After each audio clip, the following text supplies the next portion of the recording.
Bonsoir. Ce soir, c'est Mamie qui raconte l'histoire de la petite fille du port de Chine.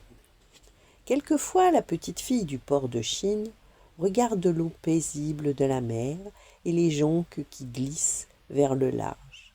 Elle enrage.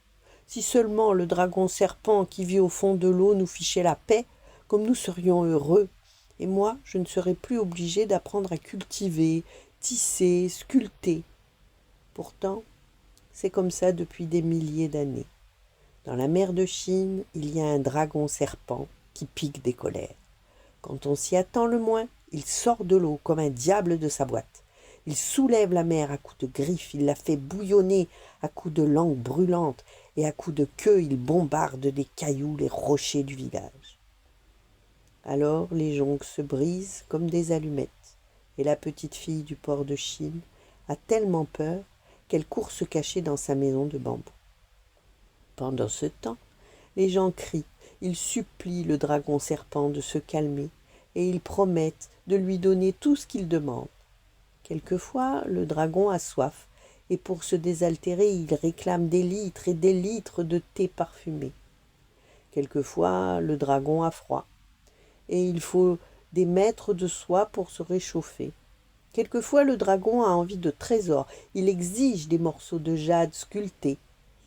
Quand il a ce qu'il veut, le dragon retourne vivre sous l'eau, et les gens doivent recommencer à travailler. De nouveau, ils cultivent le thé, ils sculptent la jade, ils tissent la soie. Mais leur cœur est vide de joie. C'est le dragon serpent qui l'a prise. Il ne restait que du chagrin et de la fatigue. Mais la petite fille du port de Chine, elle, revient au bord de l'eau.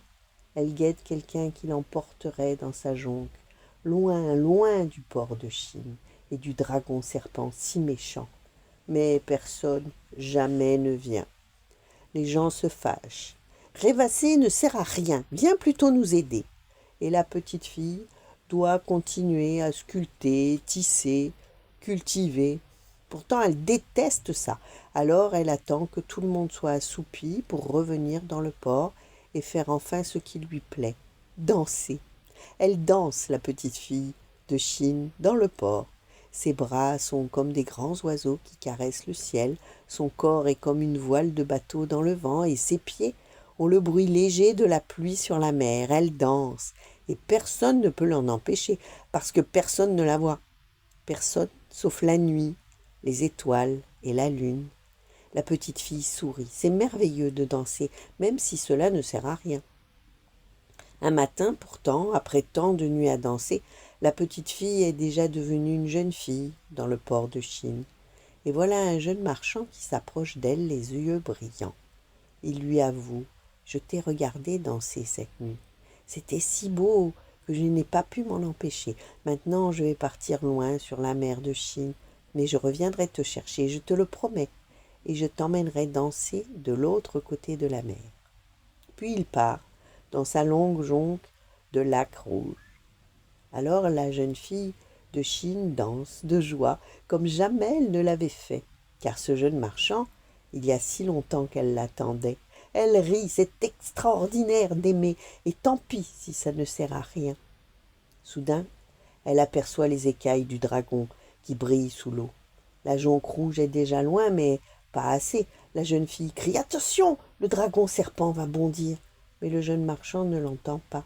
Il dort dans la jonque, fatigué d'avoir regardé la jeune fille danser toute la nuit.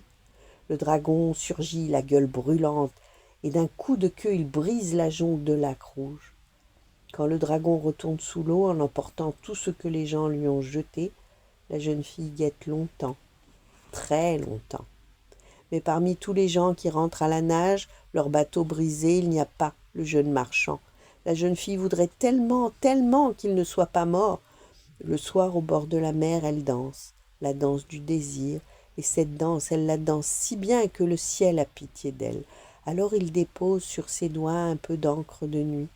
La jeune fille la voit et elle soupire en la mettant dans sa poche. C'est bien joli, mais ça ne sert à rien. La jeune fille pleure, tellement, tellement. Le soir suivant, elle va danser la danse du chagrin. Et cette danse, elle la danse si bien que les étoiles ont pitié d'elle. Alors elle sème sur ses pieds un peu de leur poussière de lumière. La jeune fille la voit et elle soupire en la mettant dans sa poche. C'est bien joli, mais ça ne sert à rien. La jeune fille souffre tant quand elle se souvient de ses yeux brillants du jeune marchand et que le soir suivant, elle danse la danse de l'oubli. Et cette danse, elle la danse si bien que la lune a pitié d'elle, alors elle enroule autour de sa taille un de ses rayons. La jeune fille n'a pas entendu le dragon serpent. Pour une fois, il est sorti de l'eau tout doucement. Il a vu danser la jeune fille, et il est ravi. Il en a vraiment assez du thé, de la soie et du jade depuis des milliers d'années. Il veut que la jeune fille du port vienne danser au fond de l'eau pour chasser son ennui. D'un seul coup, il l'attrape par les cheveux avec ses griffes et il l'emporte au fond de la mer. La jeune fille est sûre d'être morte. Mais quand elle ouvre les yeux, elle est dans la caverne du dragon et au milieu des montagnes de jade et de soie, elle entend le jeune marchand ronfler. Il ne s'est toujours pas réveillé depuis que sa jonque s'est brisée. Elle est si heureuse que sa peur s'envole. Elle prend l'encre de nuit et elle la jette dans les yeux du dragon, et le dragon n'y voit plus rien. Elle prend la poussière d'étoiles et la jette dans ses naseaux. Alors le dragon éternue si fort que la mer s'ouvre et le jeune marchand se réveille. Vite, le marchand et la jeune fille ligotent le dragon avec le rayon de lune et le tirent hors de la mer jusqu'au port. Et c'est comme ça qu'un jour, la jeune fille du port de Chine, qui était si douée pour danser et pour aimer, a capturé le dragon serpent qui embêtait tant les gens depuis si longtemps.